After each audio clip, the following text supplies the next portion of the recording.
मैं दुर्गेश्वर कैवर्त आपका स्वागत करता हूं अपने इस YouTube चैनल पे। आज का टॉपिक है चिट्ठा या इसे कुल वर्गीकरण पत्रक कहते हैं। इसका प्रारूप P21 में होता है, P21 में होता है। इसे कुल वर्गीकरण पत्रक भी कहते हैं। इसमें किसका विवरण होता है?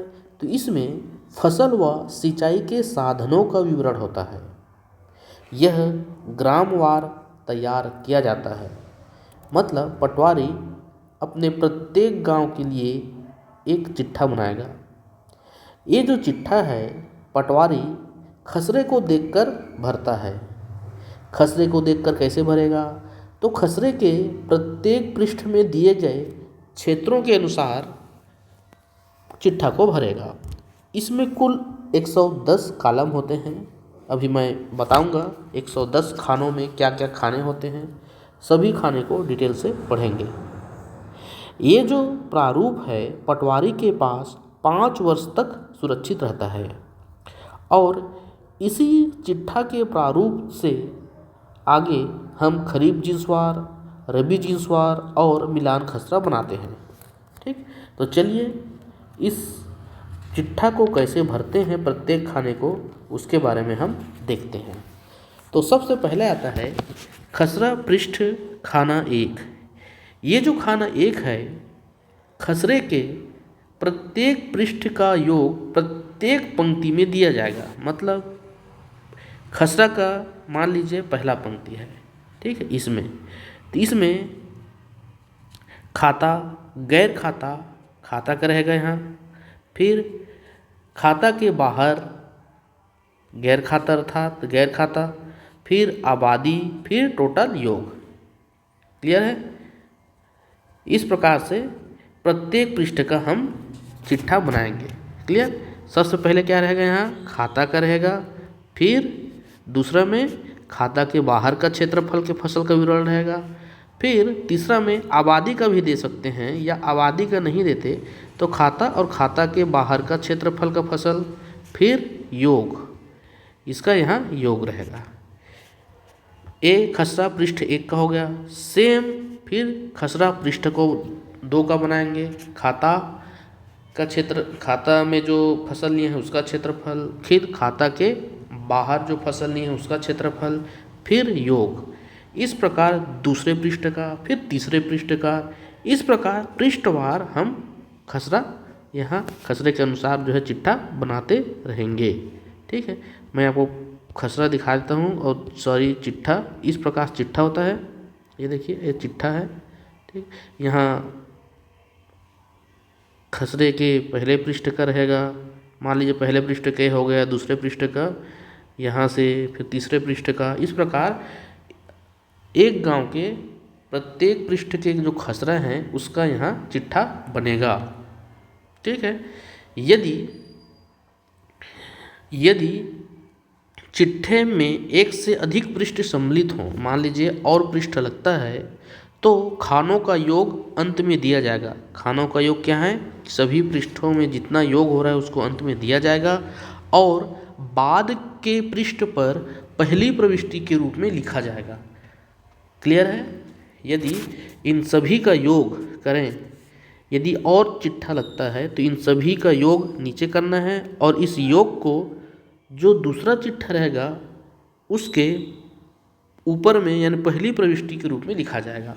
तो ये है चिट्ठा, इस प्रकार से भरना है। तो खाना 1 समझ में आ गया। खाना 1 में क्या करना है? इस प्रकार से खाना 1 में खसरे के प्रत्येक पृष्ठ का योग प्रत्येक पंक्ति में दिया जाएगा। पृष्ठ का कुल क्षेत्रफल खाना 2 में रहेगा। ठीक, खाना 3 में 3 से लेकर 70 तक जितने भी फसल हैं उसका विवरण दिया जाएगा। देखिए खाना 3 से 70 तक ये जो खाना है खाली रहता है। क्यों खाली रहता है? क्योंकि जो फसल है इसकी एंट्री पटवारी द्वारा दर्ज की जाती है। ठीक। चूँकि प्रत्येक जिले प्रत्येक गांव में फसल में भिन्नता होती है, इसलिए ये खाली रहता है और पटवारी अपने गांव में लिए गए फसल के अनुसार इसको भरता है। सबसे पहले खरीफ फसल दर्ज की जाती है, उसके बाद खरीफ फसल का योग दर्ज करते हैं, फिर रबी फसल, फिर रबी फसल का योग दर्ज करते हैं, फिर लास्ट में यहाँ पर 71 में कुल क्षेत्रफल जिसमें फसल बोई गई है इसको दर्ज करते हैं। मान लीजिए 3 से 70 तक जितने खाने बने हैं उससे ज़्यादा फसल लिया जा रहा हो, तब क्या करेंगे, तब जो है एक स्लिप चिपकाते हैं और खाना 69 से 71 पर स्लिप लगाकर यह खाने भी उस पर लिख देते हैं उस स्लिप में। ठीक। तो यदि खानों की कमी हो तो अलग से हम स्लिप यहाँ चिपका सकते हैं। तो खाना 3 से 70 तक समझ में आ गया। अब 71 में क्या रहता है, 71 में रहता है कुल क्षेत्रफल जिसमें फसल बोई गई है। ठीक है, कुल क्षेत्रफल रहेगा जिसमें फसल बोई गई है खाना 71 में। अब चलते हैं खाना 72 में। खाना 72 में पृष्ठ का द्विफसली क्षेत्रफल रहता है। द्विफसली क्षेत्रफल खाना खसरा नंबर 6 को देखकर भरते हैं द्विफसली क्षेत्रफल। खसरा नंबर 6 के अनुसार हम द्विफसली फसल को भरते हैं। अब खाना 73 में क्या भरते हैं, खाना 73 में हम फसल का निरा क्षेत्रफल को लिखते हैं। और फसल का निरा क्षेत्रफल कैसे लिखेंगे, तो खसरा जो 5 साला होता है तो खसरे के खाना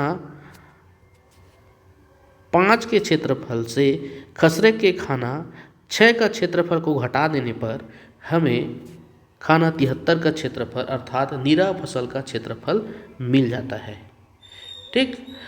अब आता है चालू साल की पड़ती। चालू साल की पड़ती खाना 74 में भरते हैं,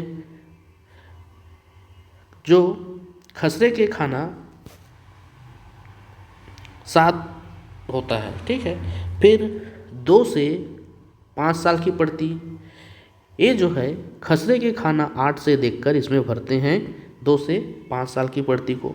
फिर आता है अन्य पड़ती।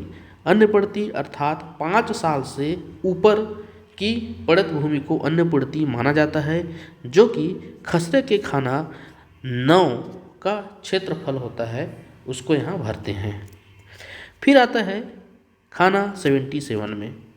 खाना 77 में निरा फसल का क्षेत्रफल यहाँ डालते हैं। कौन सी निरा फसल को, तो जो खाते के बाहर का क्षेत्रफल होता है, जो कि खसरा खाना 10 के क्षेत्रफल में जो फसल होता है उसको हम यहाँ खाना 77 में भरते हैं।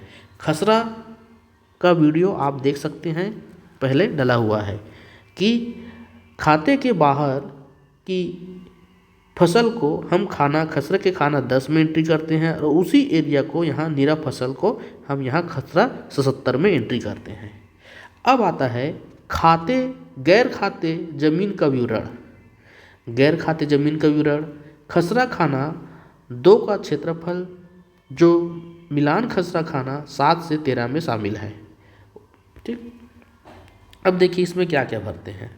तो गैर खाते का क्षेत्रफल के विवरण में सबसे पहले खाना 78 में आबादी, 79 में अमरई, 80 में बड़े झाड़ के जंगल, झुड़पी, जंगल व घास, पानी के नीचे, पहाड़, चट्टान, इमारत, सड़क वगैरह।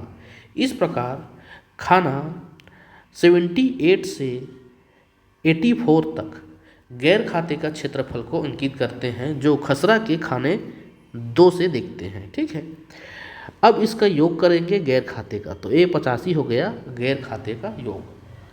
ठीक। अब आता है टोटल योग। टोटल योग अर्थात खाता और गैर खाता का योग, यह 86 में होता है। ठीक है, खाता और गैर खाता का योग यहाँ रहेगा। ठीक है, ध्यान रखिए जो अतिक्रमण की वजह से फसल लिया गया है अर्थात खाना 10 का क्षेत्रफल इसमें शामिल नहीं है। इसमें रहेगा खाना 73 से 76 तक का और 85। ठीक, 73 से 76 तक और 85 का योग यहाँ रहेगा। अब चलते हैं सिंचित क्षेत्रफल का साधन, साधन क्या क्या है? तो सबसे पहले में आता है सिंचित क्षेत्रफल के साधन, उसका क्षेत्रफल यहाँ लिखना रहता है 87 से लेकर आपका 92 तक सिंचित क्षेत्रफल का साधन के बारे में है। सरकारी नहर से उसका क्षेत्रफल लिखना है। अच्छा, नहर से, नहर में देखिए, नहर उसी ग्राम की मानी जाती है जहाँ से वह निकलती है, न कि ग्राम से जहाँ से वह गुजरती है। ठीक, तो इसको आपको ध्यान रखना है। तो सरकारी नहर से कितना क्षेत्रफल सिंचित है, गैर सरकारी नहर से, तालाब से, कुओं से या अन्य साधनों से। ठीक, उसका क्षेत्रफल यहाँ लिखना है 87 से 91 तक, और उसका सिंचित क्षेत्रफल का साधन का योग लिखना है यहाँ पर। ठीक, ये हो गया सिंचित क्षेत्रफल का साधन। फिर आता है सिंचाई के साधनों की तफसील। तफसील मतलब विवरण, जो सिंचाई के साधन यूज किए हैं वह कितने हैं, तो सिंचाई के उपयोग में लाए जा रहे हैं, यानी जो सिंचाई के उपयोग में लाया जाता है उसी के बारे में लिखना है। जैसे सरकारी पक्के कुएं, गैर सरकारी पक्के कुएं, सरकारी कच्चे कुएं, गैर सरकारी कच्चे कुएं, यहाँ उसकी संख्या लिखना है, कितनी संख्या है कुओं की।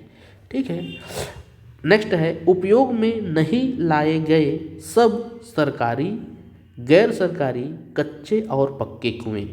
अच्छा, उपयोग में नहीं लाए गए सब सरकारी, गैर सरकारी, कच्चे पक्के कुएं का मतलब क्या है? मतलब अनुपयोगी कुओं का मतलब क्या है? जिनसे लगातार 3 वर्ष से सिंचाई नहीं की जा रही हो, लगातार 3 वर्ष से, ठीक, उसे हम अनुपयोगी कुआं मानेंगे। यदि किसी विशेष वर्ष में कोई कुआं सूख गया हो या कोई कुआं अनुपयोगी हो गया हो किसी विशेष वर्ष में, ठीक है, सूख गया हो, उसे हम अनुपयोगी कुआं नहीं मानेंगे। ठीक है, तो समझ में आ गया कि क्या है उपयोगी और अनुपयोगी कुआं। तो अनुपयोगी कुओं से आशय ऐसे कुओं से है जिनसे लगातार 3 वर्ष से सिंचाई नहीं की जा रही हो।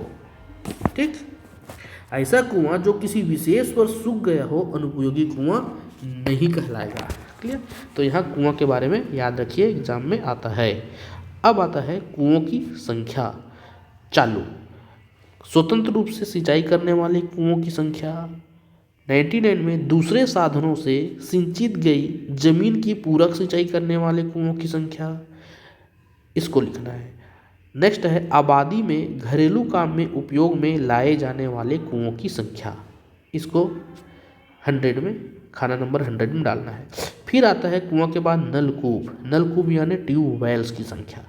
ट्यूबवेल की संख्या में सरकारी है या कि निजी है, तेल से चलने वाले इंजनों की संख्या, उसका डिटेल हमें 101 से 103 तक ट्यूबवेल के बारे में बताना है। अब आता है तालाबों की संख्या।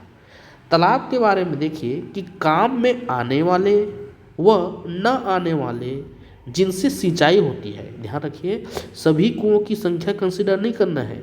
ऐसे कुएं जिनसे सिंचाई होती है उन्हीं कुओं को देखना है आपको, जो काम में आता है और जो काम में नहीं आता। और इसका भी 2 उपखंड है, कौन कौन सा? 100 एकड़ से कम वैसे तालाब जिनसे सिंचाई होती है, जो काम में आते हो या ना आते हो उनकी संख्या लिखना है। और दूसरा है 100 एकड़ या अधिक। ठीक, तो 2 उपखंड है तालाब के लिए। ठीक है, नेक्स्ट है जलाशय की संख्या, उसकी भी इसकी एंट्री यहाँ करनी है। तालाब के बाद आता है नहर। नहर की संख्या। नहर की संख्या 107 में सरकारी है कि निजी है? निजी, सहायता प्राप्त, बिना सहायता प्राप्त। ठीक, उसका विवरण इसमें देना है कि नहरें सरकारी है या निजी है। नहर के संबंध में याद रखिए कि नहर उसी ग्राम की मानी जानी चाहिए जहाँ से वह निकलती है, न कि ग्राम से जहाँ से वह गुजरती है। जहाँ से निकलती है उसी ग्राम की नहर मानी जाती है। क्लियर है? और 109 में रहेगा विवरण उसका, और 110 में रहेगा निरीक्षण करने वाले अधिकारी के हस्ताक्षर। ठीक, 110 में निरीक्षण करने वाले अधिकारी के हस्ताक्षर रहेंगे। तो ये है आपका कुल चिट्ठा। ठीक है, और क्या क्या इसमें बातें आपको याद रखना है उसको ध्यान से इस नोट्स के माध्यम से देख सकते हैं, जो एग्जाम के लिए इम्पोर्टेंट है। देखिए, ये जो चिट्ठा है ग्रामवार तैयार किया जाता है। पटवारी खसरे की सहायता से चिट्ठा प्रत्येक वर्ष तैयार करता है। इसमें 110 कॉलम होते हैं और ये चिट्ठा कितने वर्ष तक सुरक्षित रखा जाता है? पटवारी द्वारा 5 वर्ष तक सुरक्षित रखा जाता है। चिट्ठे को कुल वर्गीकरण पत्रक के नाम से भी जाना जाता है। यह पत्रक कृषि आंकड़ों का मूल प्रपत्र है। चिट्ठा में जानकारी उस ग्राम के खसरे के पृष्ठवार तैयार किया जाता है। इसको भी आप ध्यान रखिए, ये इम्पोर्टेंट पॉइंट है जिसको आपको ध्यान रखना है। जैसे कि मैंने आपको बताया कि यदि किसी ग्राम के चिट्ठे में एक से अधिक पृष्ठ हो, मान लो 1-2 पृष्ठ देते गए और एक से अधिक पृष्ठ चिट्ठा के हो जाते हैं, तो चिट्ठा प्रत्येक कॉलम का योग पृष्ठ के सबसे नीचे लिखते हैं, सबसे नीचे में लिखते हैं इस योग को, और इस योग को दूसरे पृष्ठ के प्रारंभ में भी लिखते हैं। नेक्स्ट है, चिट्ठा से किसी ग्राम के कुल अतिक्रमित क्षेत्र की जानकारी नहीं मिलती, यानी कितना भूमि पर अतिक्रमण किया गया है उसकी जानकारी इससे नहीं मिलती। इसमें केवल खाते के बाहर जो फसल ली गई है उसका क्षेत्रफल की जानकारी मिलती है। अतिक्रमण करके यदि कोई मकान बनाया है उसकी जानकारी यहाँ से हमें नहीं मिलती। तालाबों की संख्या के बारे में बताया कि इसको 2 भाग में बांटा गया है, 100 एकड़ से कम और 100 एकड़ या इससे अधिक काम में आने वाले व न आने वाले तालाब जिनसे सिंचाई होती है उसको दर्ज करना है। ठीक, और ये जो चिट्ठा है प्रतिवर्ष पटवारी द्वारा 30 अप्रैल तक तैयार कर लिया जाता है और आरआई जांच करके पटवारी को फिर से वापस कर देता है। ठीक, और पटवारी के पास ये जो चिट्ठा 5 वर्ष तक सुरक्षित रखा रहता है। नहर के बारे में आपको प्रावधान बता दिया था। नहर की संख्या जो है उसी गांव की मानी जाती है जहां से वह निकलती है, न कि उस ग्राम से जहां से वह बहती है। ठीक, और क्या बताया? अच्छा, खाता प्रत्येक फसल का क्षेत्रफल जो देखिए मैंने आपको बताया कि सबसे पहले क्या लिखना है, खाते के अंतर्गत कितना फसल लिया गया, उसके बाद खाता के बाहर जो फसल लिया गया है उसकी एंट्री करना है। तो यहाँ पर ध्यान देने वाली बात यह है कि यदि आप खाता के अंतर्गत जो फसल है जैसे धान है, ठीक है, या मक्का है, इसके बारे में एंट्री कर रहे हैं, इसके बाद किसके बारे में एंट्री करेंगे? खाता के बाहर। तो खाता के बाहर में जो भी फसल की हम एंट्री करेंगे उसको हम लाल स्याही से करेंगे। ठीक है, अलग लाल स्याही में खाना 3 से 71 तक लिखते हैं। तो प्रत्येक फसल का क्षेत्रफल जो खाते के अतिरिक्त क्षेत्र में बोई गई हो अलग से लाल स्याही में खाना नंबर 3 से 71 तक खातों की भूमि के नीचे दर्ज किया जाता है। खातों की भूमि के बारे में लिखा फसल, उसके बाद लिखते हैं खाते के बाहर, इसको हम लाल स्याही से लिखेंगे। ठीक है, अनुपयोगी कुओं की संख्या बता दिया कि जिनसे लगातार 3 वर्ष से सिंचाई नहीं की जा रही हो उसे हम अनुपयोगी कुआं मानेंगे, और तालाबों के बारे में बता ही दिया। तो इस प्रकार हम चिट्ठा को भरेंगे। क्लियर है? ये जो चिट्ठा है कैसा रहता है, तो इस प्रकार से रहता है, इसको देख लीजिए, इस प्रकार से चिट्ठा रहता है। ठीक है, इस प्रकार से भरना है। देखिए ये चिट्ठा है, यहाँ खाना नंबर 1 से लेकर पूरा रहता है। यहाँ पर जो खाना है एक खाली रहता है ताकि पटवारी अपने अनुसार अपने हल्का अपने ग्राम में जो भी फसल होता है उसका विवरण यहाँ डालता है। ठीक है, फिर ये खरीफ फसल का योग रहेगा यहाँ, ये देखिए खरीफ का, फिर रबी का योग रहेगा यहाँ, फिर खाना नंबर 71 में कुल फसल का योग रहेगा। ठीक, फिर इस प्रकार से खाना 72, 73, 74 सबको भरते जाएंगे और इस प्रकार से आपका चिट्ठा पूरा कंप्लीट हो जाएगा। तो आई होप आपको चिट्ठा समझ में आ गया होगा। यहाँ से एग्ज़ाम में पेपर आते हैं, यह बहुत ही इम्पोर्टेंट है। ठीक, thank you very much, thanks for listening, धन्यवाद।